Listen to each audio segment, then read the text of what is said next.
Yalla harka na gube xiqqoo homaa miti. Irra caaltuun inni bareedee ba'u.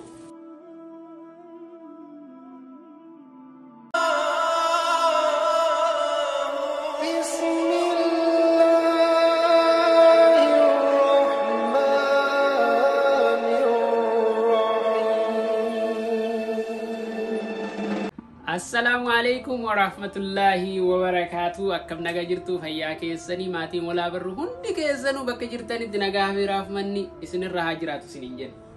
Har'a viidiyoo ajaa'ibaa tokko qabadhee dhufeera. Maal seetan? Yeroo darbe viidiyoo darbe irratti gaafii wayii najaa gaafadhee ture. Nyaanni ani sirriitti jaaladhu maali jennaan naa deebisuu wallaalte. Har'a aariisan ka'ee nyaata kana osoo isin si hojjedha jettu anatu hojjetee daawwattoota keenyatti argisiisa jedhee didee kun qophaa'ee isinitti argisiisuuf jechuudha. Nyaanni kunillee maalinni goommana lawwasee jedhama naannoo keenyatti lawwasee jedhaniini gara naannoo biraatis satatollee jedhaniini isa san wajjin hojjannee isin argisiisa waliin nyaanna na hordofaa isiniin jedha.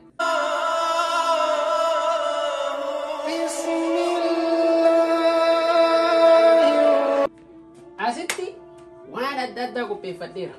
Maalinni qaaraa hin qaba, qullubbii hin qaba, shunkurtii, timaatimii illee qopheeffadheera.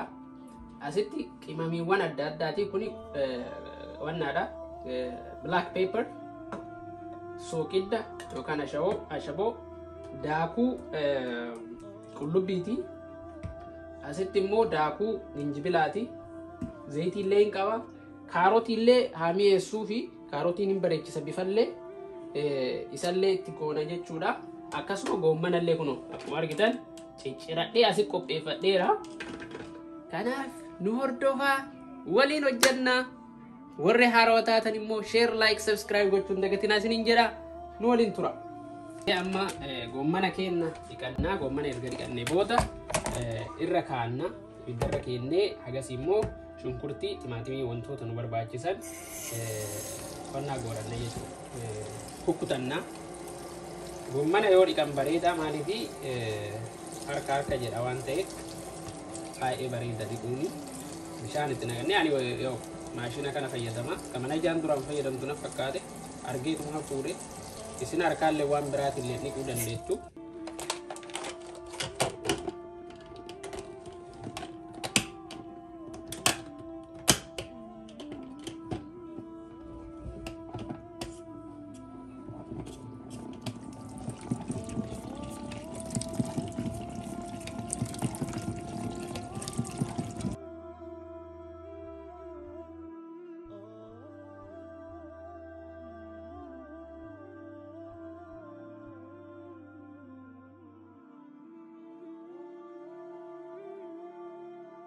Ammaaf guddaa fakkaata malee gadi xiqqishaata. Ammaa gadi deebi'a. Ammaaf eenyu waan ta'eef yoo bilchaate ganaa gadi deebi'a.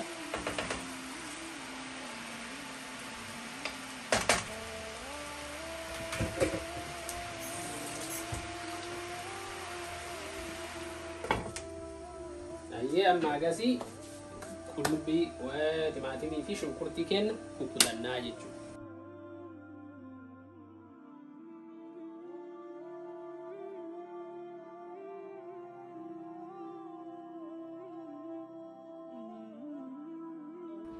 Goommana keessan immoo laaluu qabdanii maaliifi isin jala gubataa amma irra deebitanii waliin dha'uun barbaachisa jechuudha. Waliin dha'ullee baattan isheessitanii kumaan akka isin jalaan guban waliin ilaaltanii ibidda miidiyeem irra kaaya. Miidiyeem irra yoo keettan baay'ee isin gadaawwachuu danda'u.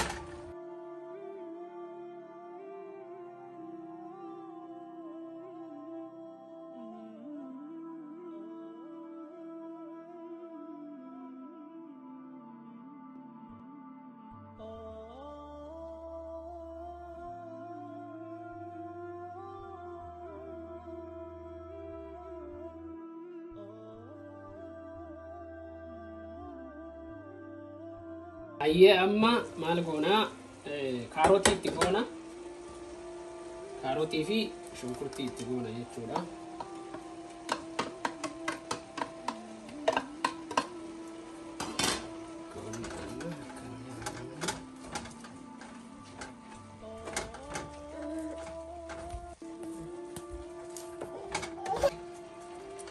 Ayyee kaarotii itti goone amma kaarotii erga itti goone booda shunkurtii itti goonaa qullubbii illee asuma keessaa qaba jechuudha. Waluma bira itti godha hundaayyuu. Akka isiniin jedhee shunkurtii dheeressee muree maaliif hin bareedallee namatti tola keessa giriinii kanaa fi adii kana ol keessa yoo kaa'ani. San booda maal goonaa waliin dhoofnee kaanee qadaannee daqiiqaa 3 akkana tursiifneet wantoota kaawwan itti goonaa jechuudha.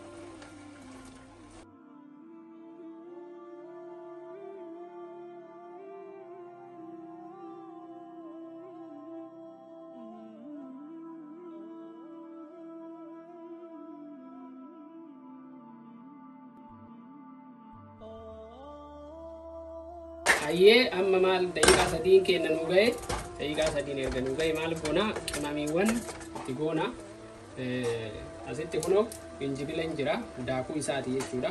Qimamiiwwan kunniin baay'ee namatti argitee wannaa isaa tolcha hafuura isaa hin tolchaadhaan namni isaallee akkasuma namatti tolanii itti dirqama godhuun qabdanii waan keessa mi'aawuuf so itti godhamee baay'ee barbaachisa jechuudha. Fayyaallee namaa kennu booda soogiddaa ani hin beekaa akkanumatti itti godha booda xiqqoon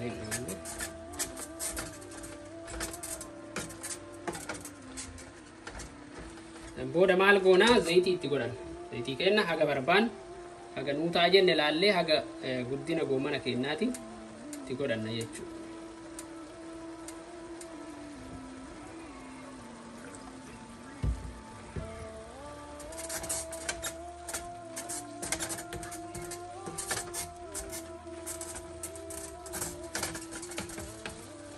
Maashaallah kaarotii reefiitii fi shunkurtiin dheeressinee murre sun ajaa'ibaaf bareechisee akkuma argitan kana. Amma maal goonaa timaatimii kenna itti godhannaa jechuudha. Timaatimiin kun amma keessattuu diimaan kun yoo itti gale yaada akka inni itti bareedu. Ajaa'ibaati. Kanniin dafnee wanti itti goonuuf akka bifti isaa giriiniin kun goommanni giriiniin kun nu jalaa akka hin bannee fi yookaan nu jalaa bifa jijjiirata daalacha ta'a akka nu jalaa hin daalofneef jechuudha. Yeroo garii immoo akka najaan isin argisiisaa turte san aayisii keessallee kaa'uu hin dandeettanii yoo waan baay'ee piroososii qabu ta'e kenna ammaa piroososii guddaa waan hin qabneef walumarra daddafnee itti godhannaa jechuudha akka nu bareedeetiin bilchaatu. Naaf hin qadaannaa xiqqoo turre waliif dachaane.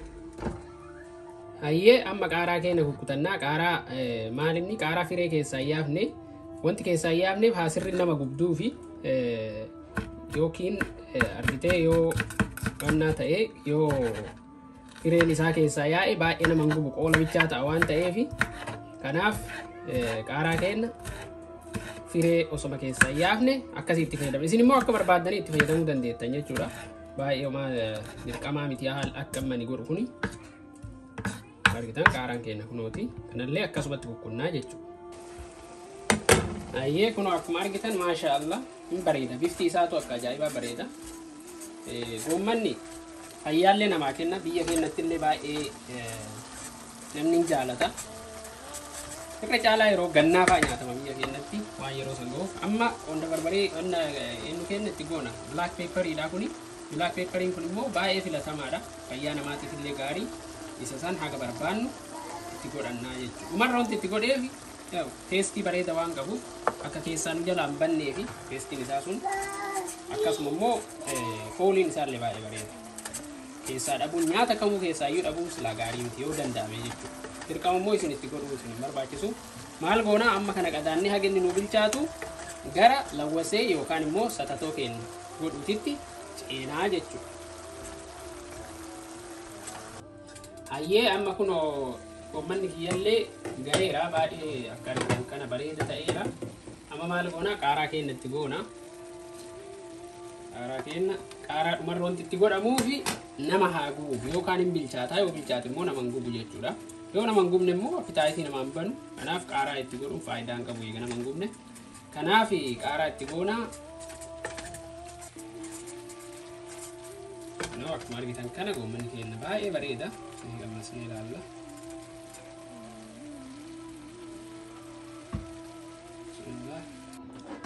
Ayyee kun amma asitti akkuma argitanii eelee ifadheera. Eelee digirii 350 irra banadhee haga eeleen naa'aa jira jechuudha.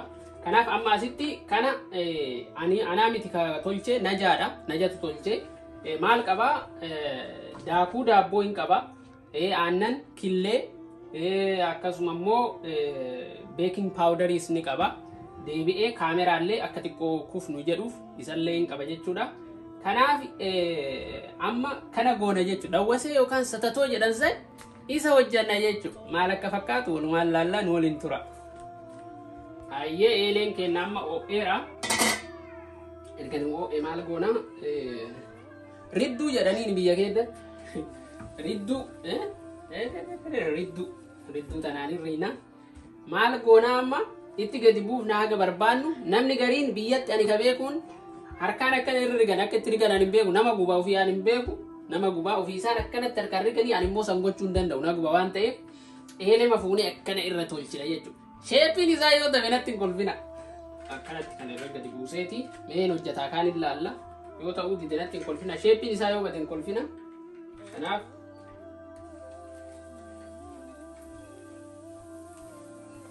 akkana godhanii kun akka irra isin jala ayyaanee fi san booda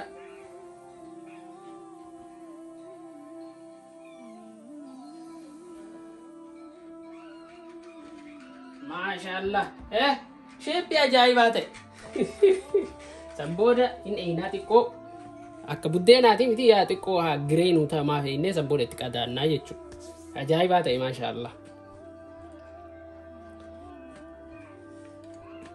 Booda itti qadaanneeti xiqqoo eeyine waliin dachaana jechuudha. Deemee ilaalla maal akka ta'e akkam akka nuu ta'e. Maashaallah bareedinni isaatu ka ajaa'ibaati. Qamadii biyya keenyaa fakkaata. Amma yoo mee ilaalla qashuu isiin keenya.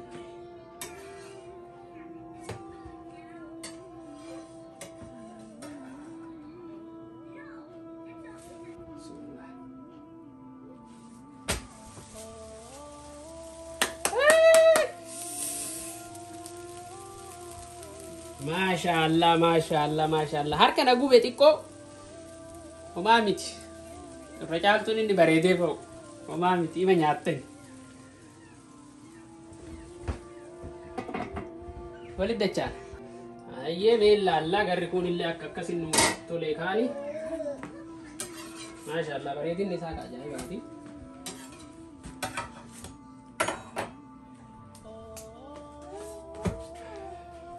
ما شاء الله نو عجائبات والله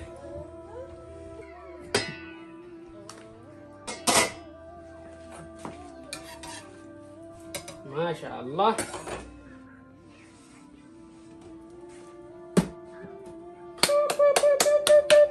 عجائبات عجائبة سبودا مال غونا كافي تقولنا يجوا أنا وجلا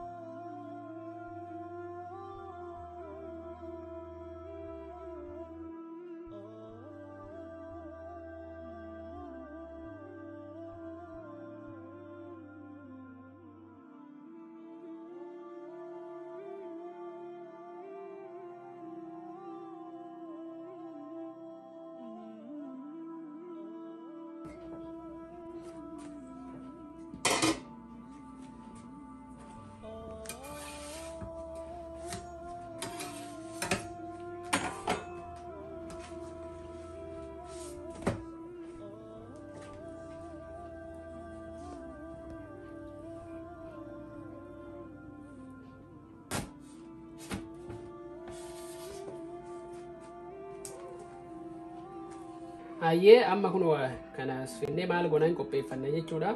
Namni akkuma barbaadetti isin yoo barbaadan akkanatti illee rog-sadee yookaan immoo roga afur illee muratuu hin dandeettanii. Ani immoo kun akkanatti tolcha. Haala bareeda ta'een kanuma gootanii kanatti akka taakoo biyya kana halkutti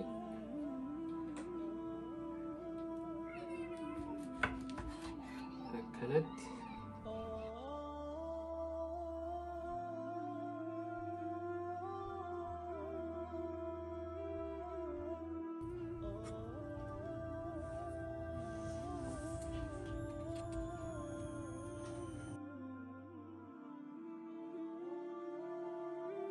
hayyee kun amma akkanatti mummuranne kunillee haala bareedu kanaan mummurree amma mee isaanii irra buufannee akka silaa qopheeffatanitti teestii isaa waliin laalla jechuudha nama isaa maal akka fakkaatu waliin laalla kana nyaatanii duuba kaan hin beeku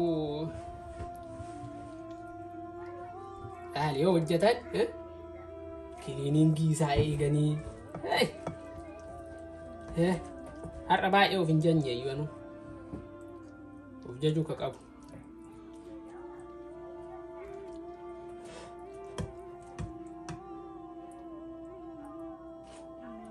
ayyee lalla bismillah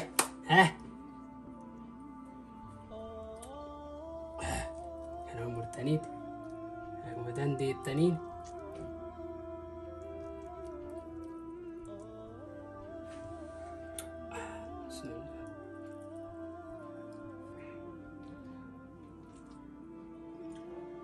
bismillah